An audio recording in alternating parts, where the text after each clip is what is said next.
Hello everybody, welcome back to my YouTube channel. So guys, in this video I'm going to be showing you how to fix Facebook not working properly. Let's start video without wasting time. First of all, open your Facebook. You guys can see. So how to fix? First of all, go back your home screen and open your setting. And from here you tap on Wi-Fi and make sure that connect strong Wi-Fi connection and turn off this toggle.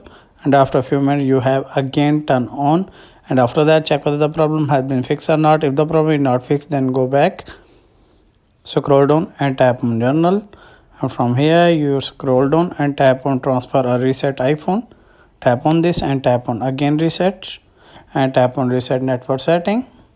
Enter your passcode and tap on reset network setting. After reset network setting, check whether the problem has been fixed or not. If the problem is not fixed, then go back your home screen and open your app store,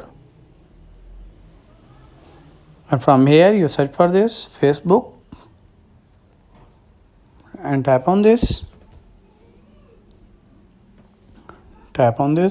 and from here update new version. After update new version, I hope your problem will be fixed. If the video is helpful, then like and subscribe my channel. Thanks for watching.